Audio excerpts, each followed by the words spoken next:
Welcome to episode 29 of the Strategic Momentum Podcast. I'm your host, Connie Steele. In today's multi-channel, 24/7 news cycle, it can be difficult to get your company's story to stand out, much less even get it shared by media outlets. But today's guests, Chris and Keith Blackman of Blackman Media Consulting, collectively have a lifetime of media experience. And they've picked up a thing or two about telling compelling stories in both traditional and new media outlets. While both have extensive backgrounds in network television, they took very different routes in their career journey before segueing into media and public relations roles, what Keith's friends at NBC call the dark side. And in today's episode, they shared their perspective on what it really takes for any company to build that buzz and foster ongoing momentum. As you'll hear from Keith and Chris, they actually didn't start their career in media relations. In fact, what they're doing now is even a second and third career of sorts. Let's hear from them now. First of all, it's great to be talking to you this morning. And my career, as I always tell folks, has taken a very circuitous route. Right after college, Chris and I both actually ended up working at WJZ TV in Baltimore. For whatever reason, I left after a couple of years and went up to New York to try my hand in the retail business, working at Izod, and then, believe it or not, eventually as an assistant buyer for Macy's in maternity. So, which was an interesting kind of detour. And then one day I was sitting at my desk and decided, you know what, I really don't want to be doing this. And I kind of resigned on the spot and applied to law school. Ended up going to UCLA Law in 1989. Took a couple of years off to travel with my younger brother, who was at the time on the tennis tour. At the time, I thought I was going to be getting into sports law. So I took a little detour. After graduating law school, I came here to DC to visit my folks. Called Chris and he said, "Hey, there's a position open at NBC News Washington." And I walked right into NBC News on Nebraska Avenue here in DC and started working on the news desk as an assignment editor. A desk assistant, I should say. And then ended up staying there for 10 years. I worked at the Today Show as a producer and a booker. I cut news spots for the Today Show. I ended up being a producer for NBC News, and then a White House producer. So very much about that story gathering element. I always tell folks that I'm a storyteller at heart. So that was a wonderful place for me to be. And then I left in 2005 to cross over to what my friends at NBC call the dark side, which is public relations. And for the last, that was 2005. For the last 13 years, I've been plying my trade in the public relations space, doing everything from story placement to crisis counsel, media training, all things related to communications and media relations as well. So it's been a very circuitous route, but all for a purpose, I'm sure. Yeah, I don't think many people would think going from being a retail buyer could connect that with law school, could then connect that with TV, could connect that potentially then going to media relations. So absolutely. Yeah. And then my path was not quite as circuitous, but pretty twist and turny. I started, as Keith mentioned, with him in Baltimore. We were paid interns at the ABC affiliate at the time, WJZ, and we got to work in all different fields of production, from the news department to an evening magazine show to a show that was hosted by Oprah Winfrey before she was Oprah Winfrey, as it were. And we had a great experience working with her. And so I spent 4 years in Baltimore. And I went from being an intern to a production assistant to an assistant producer. And then I had the opportunity to go to NBC Chicago as a vacation relief news writer, a job that was only guaranteed for 6 months. But I thought I'd hit the big time, going from making $12,000 a year to $36,000 a year. And unfortunately, I was hired full time and spent 10 years at NBC Chicago, worked my way up from writer to producer to executive producer, met my wife along the way. And then in 1996, we moved to Asia because I I took on a job as a head of news and programming for CNBC in Asia, based originally in Hong Kong and then in Singapore. Spent 4.5 years there running the news operation, and then came to Philadelphia in 2001 to run the news operation at NBC Philadelphia. And I spent 12 years there, and then and then 6 years ago, I went out on my own to start a media consulting business. And so that brings me to where I am today. But as Keith mentioned, I think that the key through all this is that we really think of ourselves as storytellers, because even when I climbed the ranks in management, I was always actively involved in the day-to-day production of content because I was passionate about that. And I think that kind of perspective brings a lot to what we do today with our clients.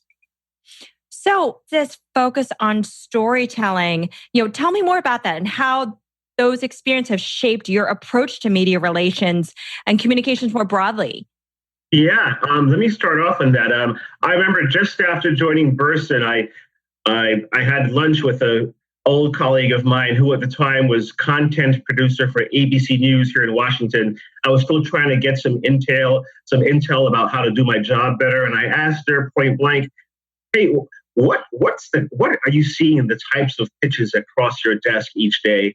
And she said, "You know what, Keith, to tell you the honest truth, folks have forgotten how to tell a good story. I get all these myriad pitches across my desk, and I have no sense of what the story is that people are trying to tell me. There's no beginning, there's no middle, there's no end." So I think that's the biggest challenge. I'm just really disappointed in the level of storytelling that come from PR professionals and practitioners who really don't have a clue about what a story entails. I totally agree with that. And I think that one of the, Keith and I, when we start working with a client, the first question we ask is what's your story? And it's always surprising the number of clients that you work with initially who really can't tell you in a sentence or two what their story is. And I think that's kind of key if you're trying to get your story told. And so before Keith and I start working with the client, one of the first things we do is just say, let's figure out what your story is and how are we going to make it compelling and interesting to the people that you want to tell it. That's where we come in. I think our background as storytellers really helps us to help our clients frame those messages. Why do you think that is? Why do you think people have forgotten, the core focus or the critical importance of having that compelling story to tell? They're so immersed in what they're doing to try to bring their product to the market, or they're so immersed in the day-to-day stuff that they forget to take a step back and look at the big picture and say, okay, guys, if we were in an elevator with someone and they asked us what we did, what would we tell them? And so I think that's kind of where we come in. I don't know if Keith. Yeah, I totally agree with that. I think a lot of it has to do with a lot of the people that we work with have not taken the time to speak to an outside voice, someone who can look at what they have, their data, their research, their product, their services, to give a kind of a more distant 10,000-foot look at what they're all about.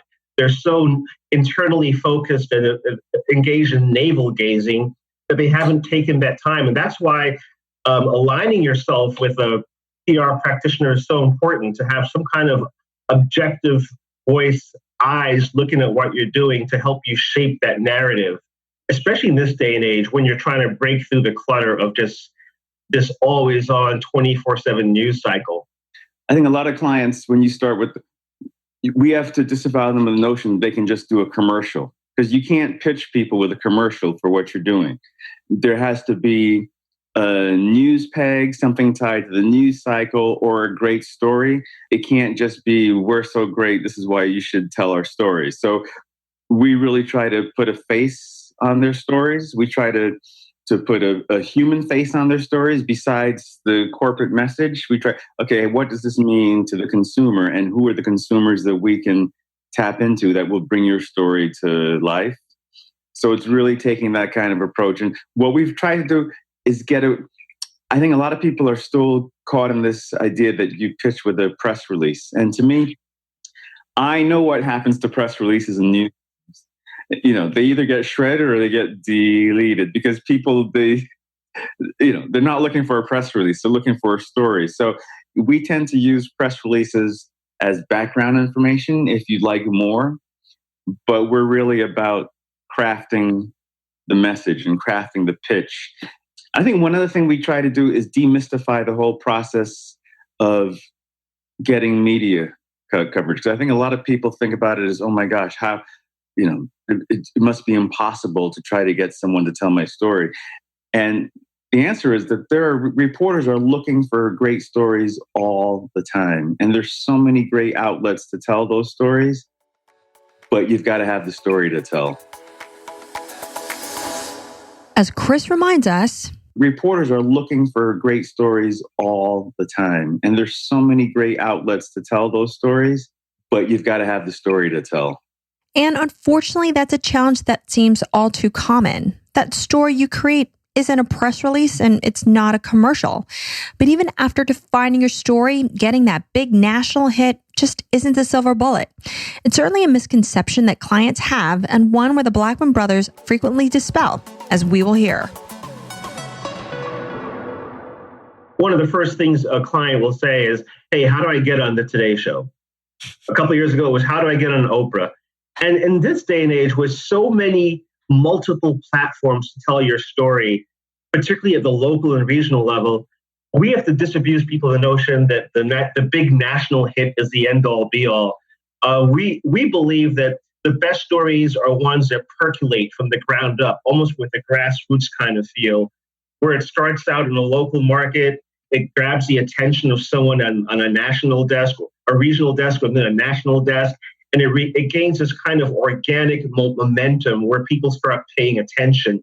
And it also extends the life of that story. If you start out in month one and you've got a great piece on some local TV station in San Francisco, and then 2 or 3 months later, it's bubbled up to a cable network, and then next thing you know, a CBS This Morning sees this. That's the kind of progression that folks often overlook. And rather than starting right at the top, no, let's refocus. Let's start at a local level. Do you think that the reason why people still believe in this almost a big bang is because they're looking for the instant gratification? Yeah, I absolutely agree. I think that, people they tend to want to go for the big hit right away. But what they forget is that, starting at the local, regional level is a great way to get your story straight, to practice what your message is. Because if you're going to make your mistakes, that's where you want to make them. You don't want to get your big chance and on a national hit and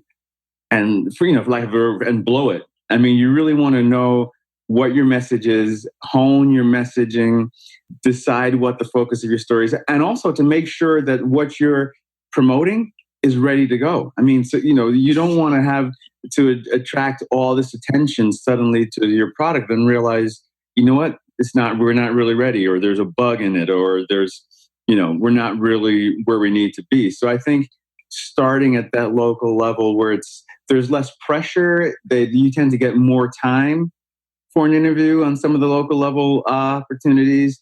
And it's really a great way to get the confidence that you need before you're ready for the big time. So what I'm hearing is that it's really taking this test and learn approach, and you're iterating along the way, which is not something I believe people probably think about when it comes to media relations. It's something that is intuitive and expected when it comes to software product development or creating new products at this point. Absolutely. You know what? I since we've got the U.S. Open tennis tournament coming up, it's very much along the lines of a tennis player who's got this huge contract dangling in front of them because they've had a huge success at the junior level, and then taking a step back and say, you know what? No, I'm going to go to college and play tennis for 2 to 3 years, really hone my skills, hone my game. And 9 times out of 10, they come out and join the professional ranks with this wonderful foundation where they've gotten a chance to hone their skills, get more match practice. So it's very much that kind of thing. As Chris says, a lot of what we do is taking our clients on a test drive. Let's see what's working. Let's see if you're ready for prime time. Let's see if we need to tweak some of the messaging here. Let's see if there's any additional data, proof points, infographics you can create to amplify your story and bring it to life more. These are all things that we try to consult with our clients and helping them have a longer term view rather than that quick hit. How many of your clients, so if I think of a potential challenge, how many of them have clarified who they want to communicate their message to? So there's one thing where it immediately goes to, well, I just want to say this. But at its core, with any good communications and marketing strategy, you start at the basics. Who's your audience? How many times has that been the number one problem? You know what? Again, you've hit it right on the head and that's really part of the due diligence that we do when we start with a client. And, sometimes clients have a very specific notion of where they want to be and who they want to talk to, and which makes sense.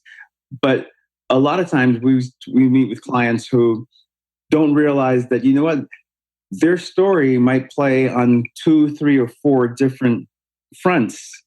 And we need to decide how we segmentize those opportunities. Like, you've got a great CEO story that we can pitch to this group of reporters. You've got a great consumer-facing story that we can pitch to these kind of reporters. So you really have to decide what are the targets and how you carve up your message to be attractive to the different reporters that you reach out. It's not just, so very often for clients, it's not just one reporter beat that you're looking for. That there's several different beats that you can carve the story up into and increase your chances of getting some kind of traction. Great example. For the last couple of years, we've been working with this wonderful startup that's created this video platform to help prospective college students tell their story via video to kind of change the paradigm of college admissions. And when we first started to engage with them, they were really focused on education reporters. Chris and I come in and say, well, that's one segment, but what about reporters who cover family and parenting? The parents who are out there looking exactly for this type of platform, they're going to have a lot of interest in this. This is something that may help my son or daughter increase their chances of going to the college of their choice. What about reporters who cover startups? Well, they're a startup. They're seeking funding. That's a nice, great story about a group of recent graduates who've just left college and have this great idea. So let's pitch this story also to folks who cover startups.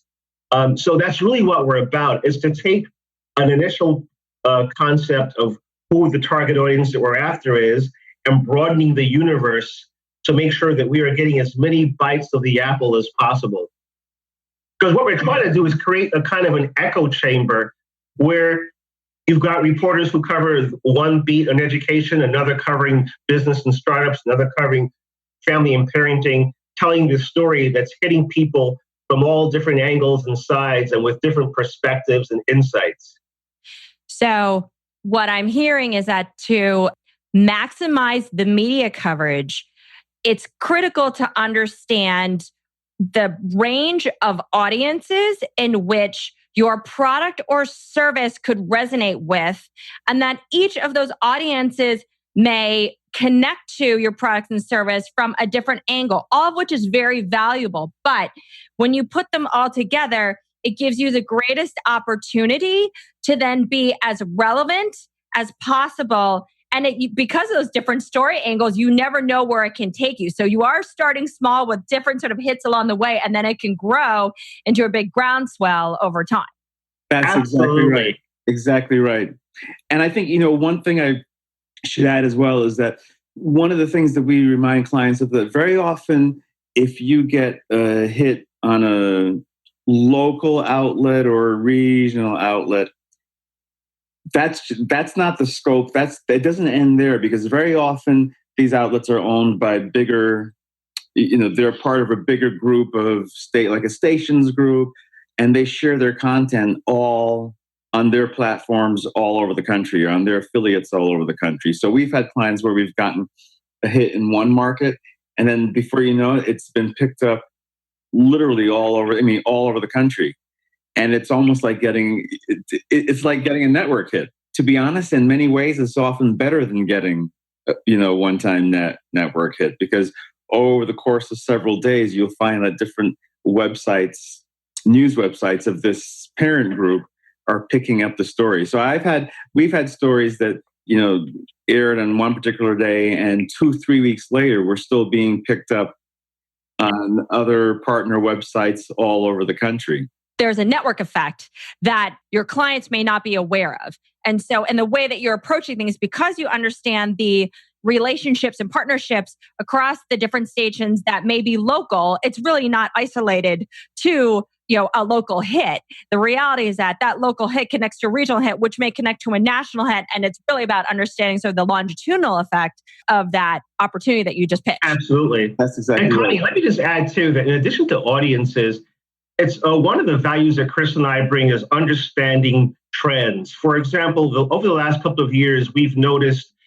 an increase in the number of affiliate stations who are hiring digital correspondents to do programming, produce content geared specifically for their online platform. And as Chris has mentioned to me over the years, oftentimes an affiliate's online presence is more important to them than their on-air presence. And so, for example, we've started to make lists of the various digital correspondents around the country who are looking for content to feed that online beast. And the added benefit is that many times that online piece, which was originally intended to be just an online piece, catches the attention of an assignment editor who says, you know what, I like this story. Let's repackage it, let's repurpose it, and put it and bring it on air for one of our newscasts or one of our morning shows. That's exactly right.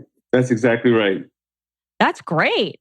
And so, it's helping clients understand, there's a network effect when it comes to audiences, but just how one channel can connect to another channel. And then it's really making sure you take that strategic lens of how everything is interconnected. Because I think that in all disciplines, folks' natural tendency is to look at things in, unfortunately, more of a siloed fashion, that you're kind of heads down, deep, tactical, versus really looking at across sort of the bigger picture of how they can all work, effectively Absolutely. together. That's exactly right. Building momentum for your story is best when you start at a local or regional level. And as Keith mentions, we believe that the best stories are ones that percolate from the ground up, almost with a grassroots kind of feel, where it starts out in a local market. Yet it's critical to identify who your story is intended to reach as well. And that's another common challenge that occurs. It just may not be the audience you envision. Rather, your story could play on various fronts. It's never one reporter beat, but rather there could be several. And the benefit is that you can maximize your coverage because you've now expanded your reach.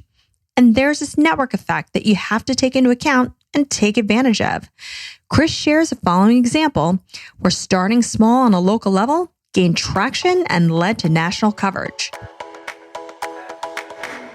One of the clients that Keith alluded to is a company called Zemi, which was a startup that we started working with a couple of years ago in the college admission space. They really work to help students and colleges connect and engage and help students to showcase their talents in non-traditional ways. And so when they started out, they had no media coverage, but we loved the potential of the story. So what we did, we worked with them, first of all, to figure out what the story was and what the message they wanted to get out was. And it began with hits in local markets like CBS Washington, NBC Chicago, and then eventually blossomed into hits in TechCrunch, on Fox Business News, CNBC National, CNBC Asia.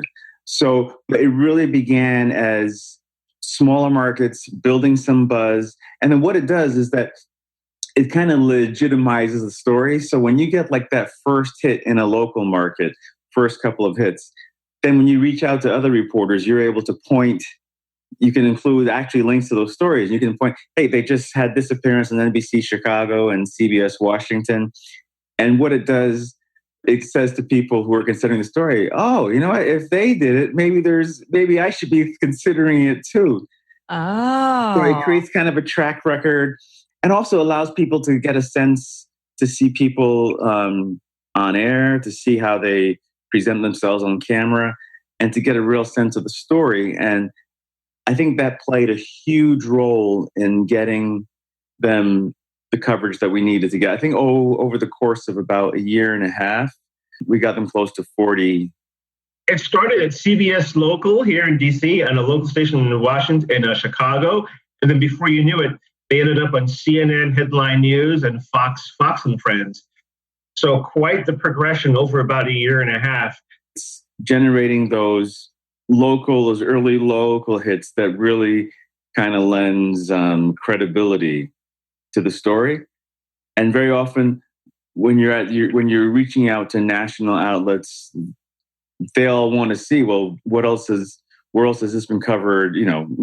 What else have you guys done? Yeah, I mean, and let's face it, it speaks to a much more pragmatic reason too.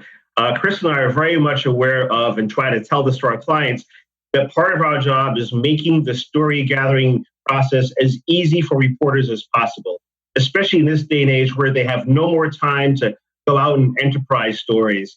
So we come at it from that position. So for example, one of the threshold questions we always get from a reporter is, hey, do you have any clips of your potential spokesperson speaking so we can assess their articulateness or how they are in camera? And if you don't have that to offer a reporter, that's a roadblock. So as much as possible, we use these local regional hits to start making our pitch as turnkey as possible for a reporter, where at that reporter's hands, they have an infographic, they have a clip of this potential spokesperson we're pitching that they can look at. They have a list of potential people they can speak to amplify and illustrate the issues. So that local initial pitching helps us to gather those elements for our pitching purposes. And how has digital changed the way that you guys have approached pitching? Or maybe it hasn't, it's enhanced it. Digital has changed everything. And I can tell you anecdotally from my own experience running a local newsroom in Philadelphia. 10 years ago or so, digital was an afterthought. You were really focused on broadcast. And your website was more of a way to rerun the stuff you'd done on broadcast. And you would never think about breaking a news story on the website before you broke it on air. That totally, when people began to realize the reach of digital and the fact that people were less attached to their devices, to their TV devices, and more and all about the 24-hour news cycle, we actually literally changed the configuration of the newsroom. We moved the web team right smack dab in the middle of the newsroom with the assignment desk. And whoever had the information first, that's where you got it out first, because people were now knew that they could go to the website or would get alerts about news stories that they wanted to find out about and didn't have to go in front of a television. So that changed the dynamic of everything. And I remember a specific example of when the bells really went off for me was I was at a John Mayer concert on a Sunday night. And during the concert, a kid held up a sign in the audience and said, "Can I play Belief with You?" which is one of his songs. He calls the kid up on stage, asks him where he's from. The kid says he's from suburban New Jersey, southern Jersey. The kid proceeds to do an amazing job playing with John Mayer on stage with his guitar. And I believe John Mayer even gave him the guitar. I literally sent a text message to our assignment desk. This just happened. We need to find out who this kid is. I just know that he's from this town. By the next day, we had found out, we had a message from his aunt saying, "That's my nephew." And the day after that, we got him on one of our local shows with the guitar that he had been given. And that was all because of the power of digital. And that was years ago. So, fast forward to today, I think the key is that there are now so many outlets for storytelling, so many options, that it makes really part of our job is to find out the reporters that are specializing in certain stories and reach out to them. Part of our business is following various reporters, and you just go in their Twitter feeds and someone will say, hey, I'm looking for an expert to talk about higher education as relates to high school. Hey, guess what? We've got the perfect client for you. So it's really provided this wonderful listening space, a way to monitor for what would be relevant to a particular reporter, to constantly engage with reporters, create a relationship, with the caveat being that as a best practice, I don't think you should ever make your first initial outreach to a reporter be one that pitches a story. I think it's just to follow, express an interest in the types of stories that they do, create this kind of organically built relationship where down the line, hey, by the way, John, I have a client now who may be perfect for the story that you're considering doing. So digital has really provided a wonderful new way for us to connect with reporters. And another great example, I follow reporters on Twitter. So, in my downtime, usually late at night, I surf the web a little bit and find out which reporters are covering what. One time I saw a reporter from a very prominent financial news website, and I noticed that on their Twitter feed, they said they were a huge baseball fan. I happened to be working with a client, Chandler Bats, a local company, Philadelphia company that makes baseball bats for some of the best players in the game. And I said, on the whim, the reporter had left their email on the Twitter feed. I just reached out, said, hey, listen, there's a story you may be interested in. I heard back from them within 10 minutes, and they did a great profile on my client. So that's also the power of digital, being able to have access to people that maybe in the past would have been very difficult to have access to. Or it also sounds like being able to get insight into that reporter and their interest in something that wouldn't have been so obvious or open in a previous way. So you're able to create these linkages of various media outlets and reporters that could, where you're like, hey, wait, this connects to this, and you can pitch them. Another thing that we really try to focus on with clients is making sure that it's not just their story that they're pitching, but we're trying to promote them as thought leaders and insert them into the daily news cycle. So really looking for opportunities on any given day to, hey, there's a story about XYZ. You guys would be great to comment on this, and pitching them that way. So really trying to insert them into the topical news of the day, even if it doesn't relate directly, specifically to what they're doing.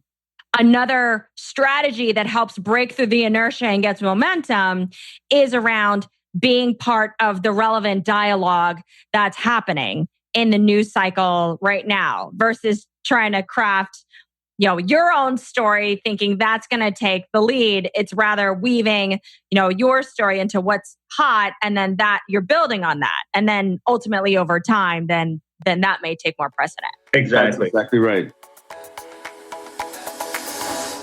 Hits that you get from a local level provide the proof that help drive towards higher tier outlets. It lends credibility, it creates traction and momentum. And with digital and social being a dominant part of the media mix and getting the word out, it requires you to think about how to best leverage those opportunities. It's really provided this wonderful listening space, a way to monitor for what would be relevant to a particular reporter, to constantly engage with reporters, create a relationship. It's really creating a compelling way to connect with reporters, while also understanding their particular interests that may not have been immediately available in the past. But remember, you still always have to be relevant. It's important to weave your story into the topical news cycle. So, any other recommendations or words of wisdom that you have for leaders in your profession, or even up-and-coming leaders in general? One thing I can speak to is just mastering the art of media trading. I think one of the aspects of this whole new digital environment that we're in, it's changed the paradigm a little bit about how media trading works and what its benefits are. Chris and I all believe strongly, and before we start pitching a story, making sure that our potential spokespeople have honed the skills that are needed to speak in a concise and disciplined way. Because let's face it, there's no time these days to correct a mistake that you've made in an interview. At light speed here, deadlines measured in minutes rather than hours and days like we used to know back in the 90s. So you got to get it right from the start, right out the gate. So a lot of what we do is training our potential spokespeople to have that built-in discipline to stick to a key message, to recognize that an interview is not the place for an original thought, but to stick to key messages, because that's how you communicate in this new environment, making sure that you never are in a situation where you've got to go back to the reporter and say, I misspoke, I didn't have my facts right. Get that done early. Keith is absolutely right. And also working with our clients to make sure that they're not afraid to do interviews. Very often, I've worked with a couple of clients that literally passed up amazing interview opportunities because they were afraid of what they were going to be asked. And Keith and I approach it from the point of view in our media training is there's no question that you can't answer exactly the way you want to answer it. But so there's no question you need to be afraid of. And we literally in our media training ask a client, tell us the questions that you fear the most. And let's figure out how, not only how we answer them, but how we pivot to the message that you really want to get across. And so really giving them the confidence to know that no matter what situation they're in, that they know they can answer the questions that exactly the way they want to answer them and get the message out that they want to get out. Great. Do you have any other recommendations as well or words of wisdom that you'd like to share? Words of wisdom and recommendation. I think it boils back, I always go back to the story. It all goes back to knowing your story and messaging. And one of the things that we work with on clients is sometimes clients like to just, for lack of a better word, just go on and on and on. They tend to ramble, and they think that that they have all the time in the world, and they don't realize that in any given interview, there are really two kinds of formats. It could be an on-set live interview that's maybe 3 to 4 minutes if you're lucky, or a pre-taped interview that if you're lucky is 1:30, 1:45.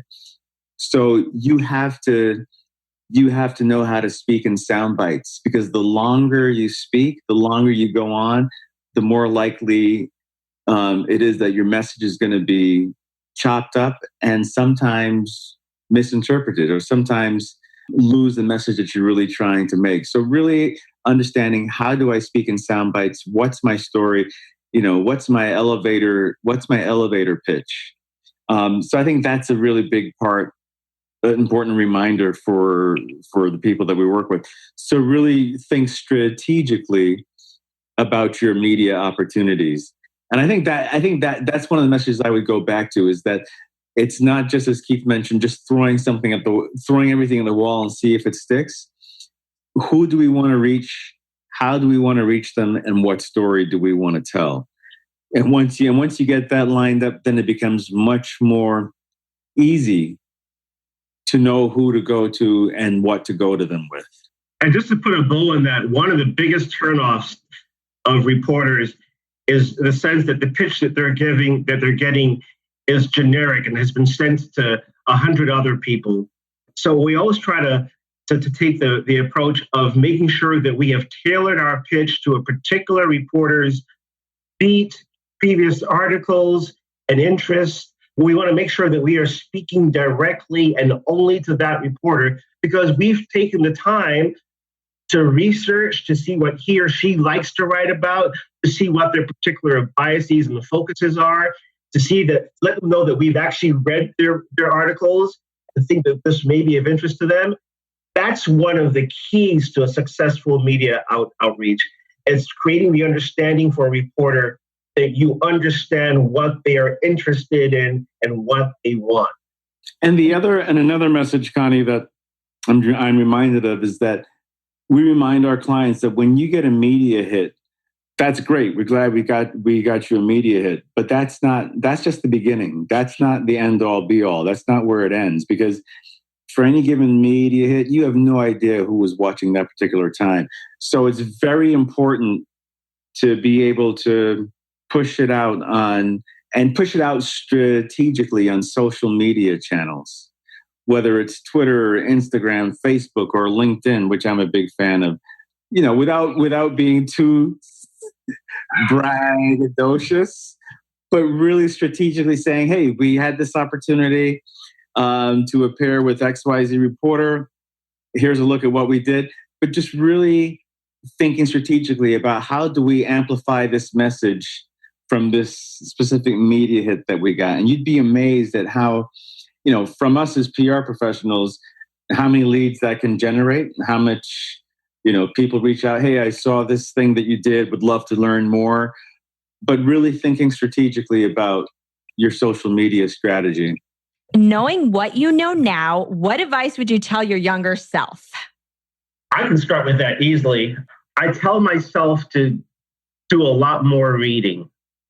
I think one of the most useful tools of any PR practitioner, or any professional for that matter, is understanding how the world works, is constantly understanding what the issues surrounding you are, because you literally never know when one of those issues, or having an insight or an understanding of an issue, is going to help you, help a client, help your career.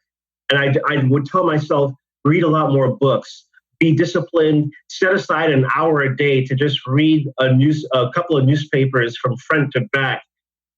Just really immerse yourself in what's happening around you.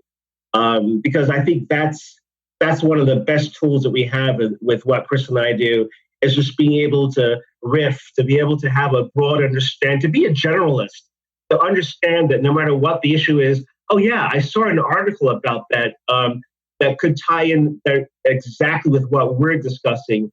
It's helped me tremendously in brainstorms when I was at Burson Marsteller, just having that kind of holistic, comprehensive understanding of what's going on in the world. Look for more opportunities to step out of your comfort zone. Don't be satisfied with where you are, and don't be afraid to take risks. I mean, and fortunately, there are a couple of risks that I did take early in my career that paid off, but I think I could have done even more of that. And finally, what's the best way listeners can connect with you? Chris and I, we don't have a website presence, and it's kind of by design. We are very much believers in word of mouth.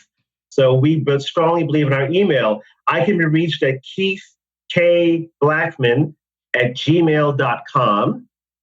And I can be reached at cblackman1118@gmail.com, and also on LinkedIn. Keith and I are both on LinkedIn. I'm a huge fan of LinkedIn, and I encourage people to connect with me there and reference, and if possible, reference that they heard about us on this podcast. Great. Well, thank you so much for being on the show today. It was our pleasure. Thank you for having us. It's always critical to think strategically about your media opportunities. Who do you want to reach? How do you want to reach them? And what story do you want to tell? And having that outside perspective from media relations and PR experts help you break through that trap of an inside-out view and see the bigger picture. When you're on the inside, it can be difficult to see that you may not have that compelling story to tell quite yet. You might not realize which audiences your message or messages could ultimately resonate with, and the proof points you'll need to amplify your story and bring it to life. But once you get that lined up, it's easier to figure out who to go to and what to go to them with, because building the buzz you're looking for doesn't happen with a big bang approach. Start small, test, learn, and iterate along the way. These local and regional hits can create that groundswell that you didn't even expect. Just like the story that Chris shared about one of his clients. From one local hit to almost 40 hits with national coverage on CNN and Fox. That's the power of the network effect. And remember, getting a media hit is great, but that's not where you stop. That's just the beginning. Thanks for listening to the Strategic Momentum Podcast. You can connect with Chris and Keith on LinkedIn or reach out to them via email. Chris is cblackman1118@gmail.com and Keith is keithkblackman@gmail.com. And if you've liked what you heard, please subscribe to the show on iTunes and leave us a review. This is what helps others find our podcast. You can also find us in the Google Play Store, Spotify, and Stitcher Radio. And if you want to hear previous episodes or get show notes from this episode, you can also visit us on our podcast page at flywheelassociates.com/podcast. I'm Connie Steele, and you've been listening to the Strategic Momentum Podcast.